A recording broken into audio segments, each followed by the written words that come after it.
மக்களாக மாறிவிடாதீர்கள்.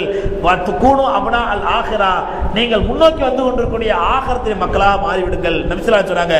இந்த ஹதீஸை தான் சொல்றாங்க. ஆகரத்து ஒரு பக்கம் நம்மை நெருக்கி கொண்டிருக்கின்றது, ஒரு பக்கம் நம்மளை நரகம் ஈர்த்து கொண்டிருக்கின்றது, ஒரு பக்கம் நம்முடைய கியாமத்தால் நெருக்கி கொண்டிருக்கின்றது. இத்தகைய சூழ்நிலையிலே இந்த உலகம் என்ற இந்த அற்பமான தேனை ஒரு மனிதன் இந்த உலகத்திலே ஆசையை மூழ்குவதிலும், உலகத்திலே ஆசாபாசங்களில் ஈடுபடுவதிலும், இந்த உலகத்திலே இன்பங்களிலே ஆசைப்படுவதிலும் எந்த ஒரு மூமினுமே ஆசை கொள்ள மாட்டான், எந்த ஒரு அறிவாளியுமே நாட்டம் கொள்ள மாட்டான் அப்படின்னு சொல்லி மொய்தீன் அப்துல் காதர் ஜீலானி ரஹ்மத்துல்லாஹி அலைஹி அவர்கள் தங்களுடைய பிரசங்கங்கள்ல சொல்வாங்களாம். ஒரு முறை என்ன நடக்குது அப்படின்னு சொன்னா, மொய்தீன் அப்துல் காதர் ஜீலானி ரஹ்மத்துல்லாஹி அலைஹி உலக பற்றற்ற நிலையிலே, அதாவது இந்த பாதுஷாக்கள் மன்னர்களுடைய அன்பளிப்புகள், அவங்க தரக்கூடிய தீனாரு, அவர்கள் தரக்கூடிய திருகம், இதெல்லாம் கொஞ்சமா ஆர்வம் காட்ட மாட்டாங்க.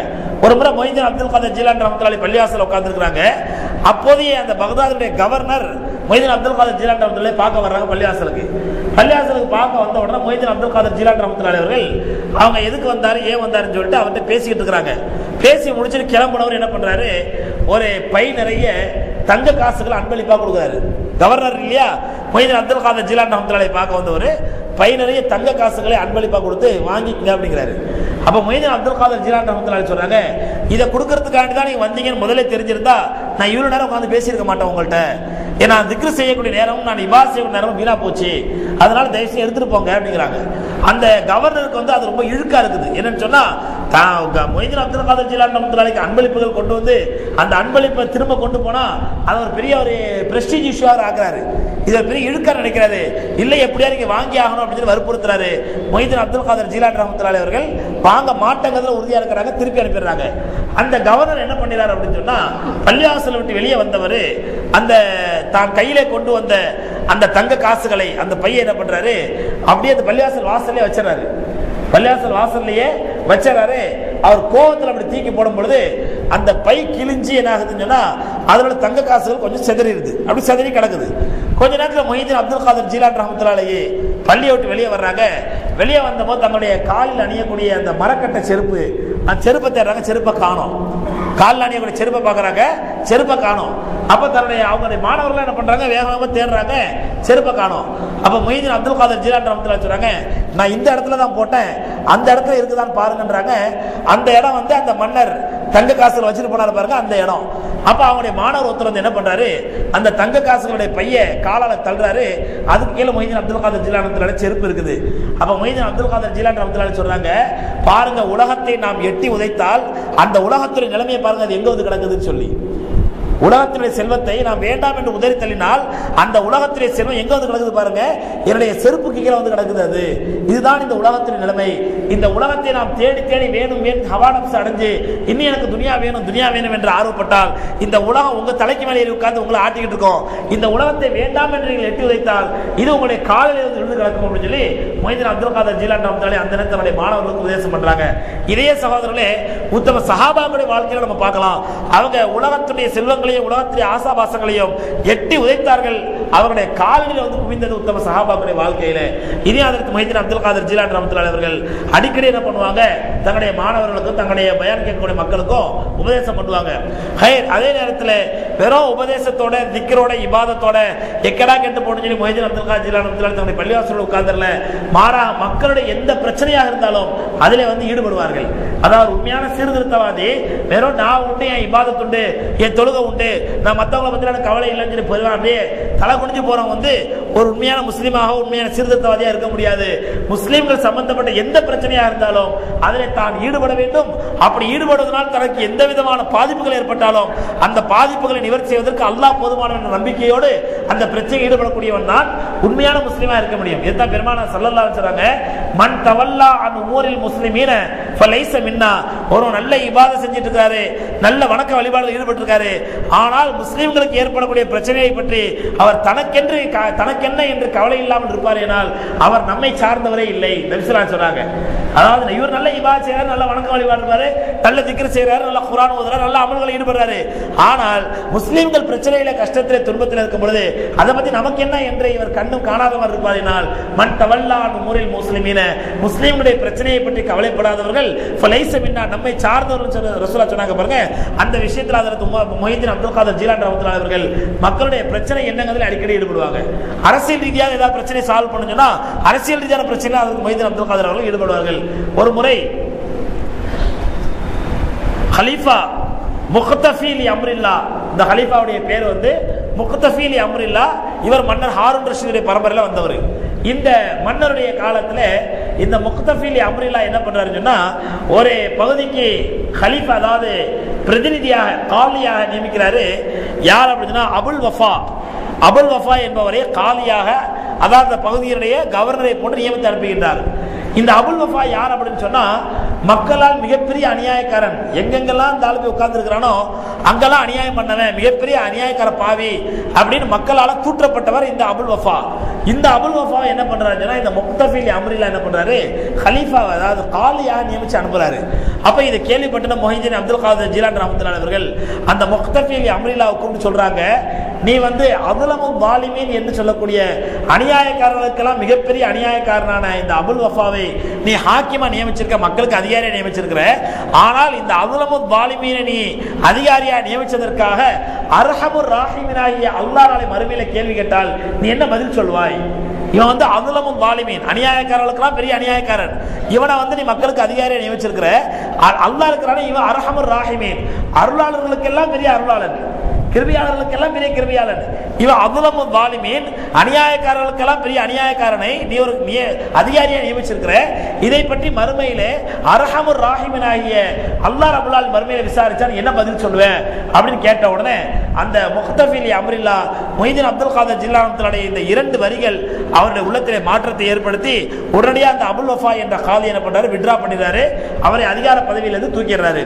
இப்படி மொய்தீன் அப்துல் காதர் ஜில்லானி ரஹ்மத்துல்லாஹி அவர்கள் மக்களுடைய பிரச்சனைகளிலும் மக்களுடைய அரசியல் பிரச்சனைகளும் தலையிட்டு அதையும் தீர்த்து வைக்கிறதிலே மிகப்பெரிய பொறுப்பை மொய்தீன் அப்துல் காதர் ஜீலானி ரஹ்மத்துல்லாஹி அவர்கள் நிறைவேற்றி வந்தார்கள்.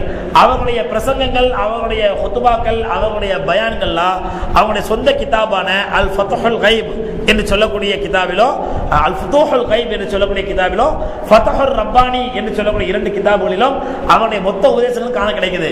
இந்த அவங்களுடைய எந்த உபதேசத்தை எடுத்து பார்த்தாலும் சரி, அதிலே அல்லாஹ்வின் மீது தவக்குல், அல்லாஹ்வின் நம்பிக்கை, அல்லாஹ்வின் மீது உறுதியான ஈமான், உலக பற்றற்ற தன்மை, இதை பத்தி தான் மொய்தீன் அப்துல் காதர் ஜீலானி ரஹ்மத்துல்லாஹி அவர்கள் அதிகமா சொன்னாங்க. எந்த அளவுக்கு சொன்னா, ஒரு முறை ஃபத்ஹுர் ரப்பானி என்ற கிதாபில மொய்தீன் அப்துல் காதர் ஜீலானி ரஹ்மத்துல்லாஹி எழுதுறாங்க, மக்கள் என்னை சில பார்த்து நீங்கள் சஹாபாக்கள் காலத்தில் பிறந்திருக்க வேண்டும் என்று சொல்கிறார்கள். இவங்களை பார்த்து என்ன சொல்றாங்களா, இவங்களுடைய அந்த பயானு, பிரசங்கம், தவக்குல், தக்வா இதெல்லாம் பார்த்துட்டு நீங்க சஹாபாக்கள் காலத்தில் பிறக்க வேண்டியவர்கள் அப்படின்னு சொல்றாங்க. நான் சொல்கிறேன், குறித்துக் கொள்ளுங்கள், சஹாபாக்கள் காலத்தில் அல்ல, சஹாபாக்கள் அல்லாஹ்வுடைய பாதையிலே ஜிஹாதுக்காக புறப்பட்டு சென்ற பொழுது ஒட்டகத்தின் மீது ஏறி சென்றார்கள் அல்லவா, அந்த ஒட்டகத்தினுடைய கால் தூசிக்கு கூட நான் சமமாக மாட்டேன், என்னை போய் சஹாபாக்கள் காலத்தில் பிறக்க வேண்டிய மக்கள் சொல்றாங்க அப்படின்னு சொல்லி தன்னை மிகவும் பணிவாக மொய்தீன் அப்துல் காதர் ஜீலானி ரஹ்மத்துல்லாஹி தன்னுடைய ஃபத்ஹுர் ரப்பானிங்கிற கிதாபில் எழுதுறாங்க.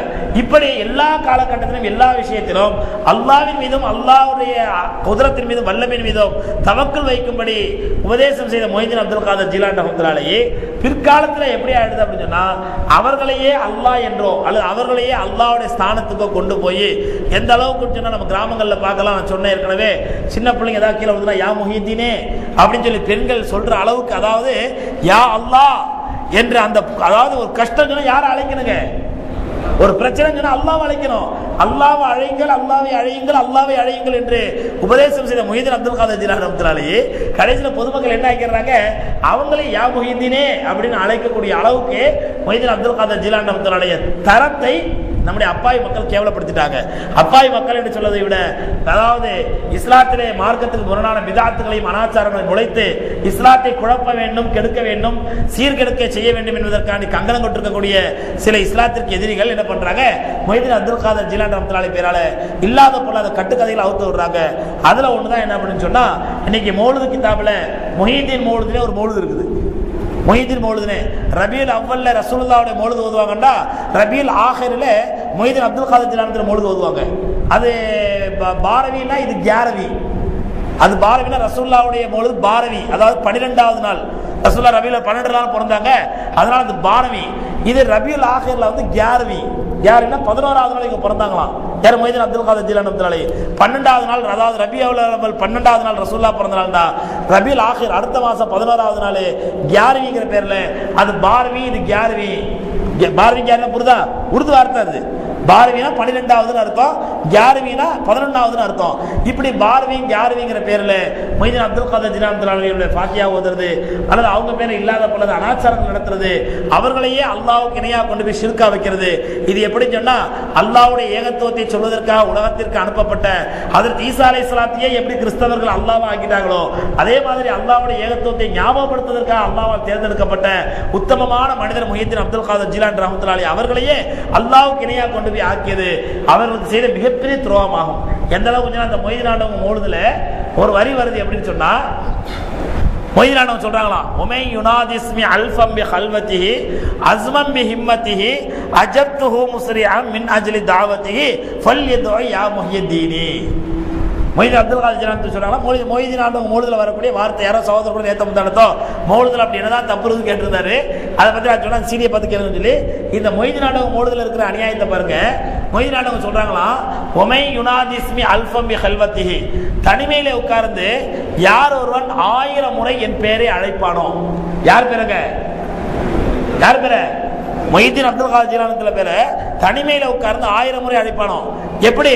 சும்மா சுப்ஹானல்லாஹ் சுப்ஹானல்லாஹ் சுப்ஹானல்லாஹ் சுப்ஹானல்லாஹ் இப்படிலாம் இல்ல, அஸ்மம் பி ஹிம்மத்திஹி, என் மீது நம்பிக்கை வைத்த நிலையில். உமை யுனாதிஸ்மி அல்ஃபம் பி கல்வத்திஹி அஸ்மம் பி ஹிம்மத்திஹி, தன்னுடைய நம்பிக்கையின் மீது உறுதியா, கண்டிப்பா மொய்தீன் அப்துல் காதர் கூட்டம் எனக்கு உதவி செய்வாங்க அப்படின்னு உறுதியான நம்பிக்கையோடு யார் என்னை தனிமையில உட்கார்ந்து 1000 முறை யா முஹியத்தீனே யா முஹியத்தீனே யா முஹியத்தீனே யா முஹியத்தீனே அந்த நம்பிக்கையோடு அழைத்தால் அஜப்துஹு முஸ்ரியான், நான் விரைந்து வந்து அவருக்கு உதவி செய்வேன். ஃபல்யது யா முஹியத்தீனி, எனவே அவர்கள் யா முஹியத்தீனே என்று என்னை அழைக்கட்டும். நவுது பில்லாஹ். அல்லாஹ் ரப்பல் ஆலமீன் கேக்குறான், அம்மை யுஜீபுல் முதுத்தர்ர இதா தஆஹு, ஒரு சங்கடத்திற்குள் கஷ்டத்திற்குள் அகப்பட்ட மனிதன் அழைத்தால் அல்லாஹ்வை தவிர அவனுடைய அழைப்புக்கு யாரால் பதில் சொல்ல முடியும்? அல்லாஹ் கேக்குறான், அம்மை யுஜீபுல் முதுத்தர்ர, யார் பதில் சொல்ல முடியும்? இலாஹு மஅல்லாஹ், அல்லாஹ்வோடு பதில் அளிப்பதற்கு இன்னொரு இறைவன் இருக்கின்றானா? அல்லாஹ் கேக்குறான் குர்ஆன்ல. நாளைக்கு வரும், நாளைக்கு தராவில இந்த ஆயத்து வரும், நாளைக்கு வரும் தராவில இந்த ஆயத்து. இலாஹு மஅல்லாஹ் திரும்ப திரும்ப அல்லாஹ் சொல்லுவான் அந்த சூரால, அந்த ஆயத்துல தன்னுடைய குதிரத்தை போல சொல்லிட்டு தன்னுடைய வல்லமை ஒரு வரல சொல்லுவா இலாஹு மஅல்லாஹ், தன்னுடைய வல்லமை சொல்லுவா இலாஹு மஅல்லாஹ். நாளைக்கு தராவில கவனிச்சுன்னா அந்த ஆயத்து வரும், அல்லாஹ்வோட இன்னொரு இறைவன் இருக்கின்றானா, அல்லாஹ்வோட இன்னொரு இறைவன் இருக்கின்றானா, அல்லாஹ்வோட இன்னொரு தெய்வத்தை அழைக்கின்றீர்களா? அல்லாஹ் சவால் விட்டு கேட்கிறாங்க. ஆனா அப்படிப்பட்ட ரப்புல் ஆலமீனுக்கு நல்லடியாராக திகழ்ந்த மொய்தீன் அப்துல் காதர் ஜிலானி ரஹ்மத்துல்லாஹி எப்படி சொன்னாங்களா, என்ன கூப்பிட்டு நான் வந்து அழைக்கிறேன் சொல்லி. அதனாலதான் இன்னைக்கு காயல்பட்டினம், கீழக்கரை, அதனாம்பட்டினம் மாதிரி ஊர்கள் முஸ்லீம்கள் பெருவாரியாக வாழக்கூடிய ஊர்களில் குறிப்பாக காயல்பட்டினத்தில் இந்த முசீபத்து இருக்குது என்னன்னு சொன்னா ராத்திபத்துன்னு சொல்லுவாங்க. குத்துபியா. இந்த குத்துபியானா என்ன அப்படின்னு சொன்னா, இது ஒரு பெரிய ஹால் இருக்கும், பள்ளிவாசல் மாதிரி பெரிய ஹால் இருக்கும். அந்த ஹாலில் லைட்டை பூரா ஆஃப் பண்ணிடுவாங்க. ஆஃப் பண்ணிட்டு ஒரு 50-100 பேர் நிற்பாங்க. நின்று தங்களுடைய எல்லாரும் கையை கொத்துப்பாங்க, ஸ்ட்ராங்கா கையை இருக்க பிடிச்சிக்கிட்டு யா முஹியத்தீனி யா முஹியத்தீனி குதிக்கிற குதிரை பார்த்தா அந்த பில்டிங் இடிஞ்சு விழுந்துருமா எனக்கு தெரியாது, நான் பார்த்துருக்காங்க. அப்படி குதிப்பாங்க, அப்படியே வெறி ஏறும். யா முஹியத்தீன் யா முஹியத்தீன், ஏன்னா அஸ்மம் பி ஹிம்மத்தின்றாங்களே, நம்பிக்கையோடு அழைக்கணுண்டு. அந்த நம்பிக்கை அவர்தான், யா முஹியத்தீன் யா முஹியத்தீன் யா முஹியத்தீன் யா முஹியத்தீன் யா முஹியத்தீன் யா முஹியத்தீன். அப்படியே சவுண்ட் கூடும் குறையும், சவுண்ட் கூடும் குறையும், வெறி பிடிச்ச மாதிரி கத்துவாங்க. பார்த்தா முன்னாடி அரிசி மாவை பரப்பி வச்சிருக்கோம், அந்த கூட்டத்துக்கு நடுவுல அரிசி மாவை பரப்பி வச்சிருக்கோம். எல்லாம் 1000 முறை யா முஹியத்தீன் கூப்பிட்டு முடிச்ச பிறகு அப்ப முராது ஹாசில் யா முஹையத்தீனி, முராது ஹாசில் யா முஹையத்தீனி, யா முஹையத்தீனே எங்க நாட்டத்தை நிறைவேற்றுங்கள். இதான் அர்த்தம் அதுக்கு. யா முஹியத்தீனே எங்க நாட்டத்தை நிறைவேற்றுங்க அப்படின்னு சொல்லி முராது ஹாசில் யா முஹையத்தீனி அப்படின்னு சொல்லி பாடி 1000 முறை அழைச்ச உடனே லைட்டை போட்டா அந்த மாவுல அப்படியே கால் தடம் ஒன்று தெரியும் பெருசா. அந்த பரப்பி வச்ச மாவுல என்னங்க இருக்குங்க, கால் தடம். சில சமயம் மனுஷனுடைய கால் தடம் இருக்கும், சில சமயம் குதிரையுடைய கால் தடம் இருக்கும். குதிரை உடனே ஒருத்தர் சொல்லுவாரு, மாஷா அல்லாஹ் எஜமான் முஹியத்தீன் தங்க குதிரையில வந்தாங்க நான் பார்த்தேன் அப்படிங்குவாரு. இன்னத்த சொல்லுவான், மாஷா அல்லாஹ் இங்க மட்டும் அல்லாஹ் வந்துருவான், மாஷா அல்லாஹ்க்கு மட்டும் எஜமான் முஹியத்தீன் மஹபூபு சுப்ஹானி மாஷூகர் ரஹ்மானி அப்படியே வெள்ளி குதிரையில வந்தாங்க அப்படிங்குவான். இப்படி ஆளாளுக்கு என்ன பண்ணுவான், கப்சா விடுவான். அது யாருடைய கால்னு அல்லாஹ்க்கு தெரியும். அந்த கால் தடம் அங்க நின்று யாருடைய காலுங்கிறது அல்லாஹ்க்கு தெரியும். இப்படி முழுக்க முழுக்க ஷிர்கியத்தான குத்துபியத்துங்கிறது இன்னைக்கு நடைமுறையில் இருக்குது. இன்னைக்கு அதான் பெரிய வேதனை. அதே மாதிரி